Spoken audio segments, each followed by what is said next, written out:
ఏటే ఈ గోదారెంట్లకి ఈ పని కొత్తయ్యా? దీన్నే స్కిన్ కేర్ అంటారు. ఎన్ని రాస్తే ఏంటే అద్దెకి తెచ్చుకున్న రంగేగా. నన్ను చూడు, పసుపులో నలుగు పిండి పెట్టి నలిపింది, గ్యారంటీ రంగు. బామ్మ నా టాబ్లెట్స్ చూసావా? టాబ్లెట్లు దేనికే? కడుపు నొప్పి బామ్మ. కడుపు నొప్పికి టాబ్లెట్లు ఎందుకే? వాములో కొంచెం ఉప్పు వేసుకుని నవిలి మింగేదానికి. ఏహే ఆ కడుపు నొప్పి కాదు, ఇంకొకటి ఇది. అయినా దీనికి ఆర్గానిక్ ఏ ఉండవు, అన్ని చాక్లెట్లు ఐస్ క్రీమ్లే. అబ్బో, మా రోజుల్లో అయితే కుళాయి దగ్గర బిందుతో నీళ్లు పట్టుకుని కిలోమీటర్ దూరం నడిచేవాళ్ళం, ఇల్లు వాకిళ్ళు ఊడ్చేవాళ్ళం, అంట్లు కడిగేవాళ్ళం. మా నొప్పుల ముందు మీ నొప్పులు ఎంత, మీ బడాయి ఎంత. ఏంటమ్మా ఆయోచ్చిందా? నాకేమైంది, దుక్కలా తింటున్నాగా.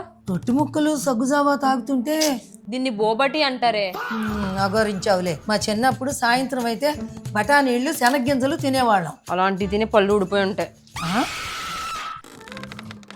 ఏంటి ఎప్పుడు లేని బీరువా తెరిచావు? ఆ నిధితో బంగారం కొనేస్తావా ఏంటి? అంత డబ్బులు నా దగ్గర ఎక్కడున్నాయమ్మా? ఏదో నీకు ఒక వెండి వస్తువు కొందామని. నువ్వు అంత ఫీల్ అవ్వకే. వారాహి వాళ్ళు మన కోసం లేటెస్ట్ టెక్నాలజీ యూజ్ చేసి గోల్డ్ కోటెడ్ సిల్వర్ జ్యువెలరీ తీసుకుని వచ్చారు. ఈ బంగారానికి వెండి ఎలా తోడుందో అలాగే వెండికి కూడా బంగారం పోతు పూసి అత్తిరిపోయే లుక్స్ లో మన కోసం అందిస్తున్నారు. మనం కొనగలమంటావా? బంగారం కొన్నావు అనుకో, తరుగు మజూరీలని, స్టోన్ స్టాక్స్ అని 30 to 35% ఛార్జీలు దానికే పోతాయి. కానీ వారాహి సిల్వర్ జ్యువెలరీలో బంగారం మీద ఖర్చు చేసే మేకింగ్ ఛార్జెస్ లో సగం ధరకి ఫుల్ బ్రైడల్ సెట్ వచ్చేస్తుంది. రిటర్న్ అండ్ ఎక్స్చేంజ్ లో 55% సిల్వర్ పొందొచ్చు. ఇక చూడు, పుత్తడి బొమ్మల పైనుంచి కింద వరకు నగలు దిగేసుకోవచ్చు. ఎక్కడికి వెళ్ళినా భయం లేకుండా తిరగచ్చు. 28th వాళ్ళు షాప్ ఓపెనింగ్ చేస్తున్నారంట. బామ్మ ఆధార్ కార్డ్ నెంబరా? బామ్మకేం గుర్తుంటది, తెచ్చిస్తానా? ఫోన్ నెంబర్లో మర్చిపోతుంది.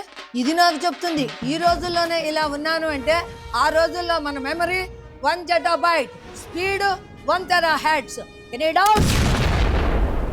బామ్మ వెళ్ళొస్తాను, ఆరోగ్యం జాగ్రత్త. ఇప్పటికే ముసల్దాన్ని అయిపోయానే, మళ్ళీ నేను చూస్తానో లేదో. చా, అవే మాటలే. నేను మళ్ళీ మళ్ళీ వస్తాను కదా. రేపటి నుంచి ఎవరితో గొడవ పడాలి? ఇప్పటి వరకు నన్ను నువ్వు చూసుకున్నావు, నిన్ను నేను చూసుకోలేదే. అలా అనకు బామ్మ, నాకు మాత్రం ఎవరున్నారే, నువ్వు తప్ప. సరే, నాకు బస్ టైం అవుతుంది, వెళ్తాను. యాలకు సరిగ్గా తిను, ఫోన్ చేయటం మర్చిపోకు.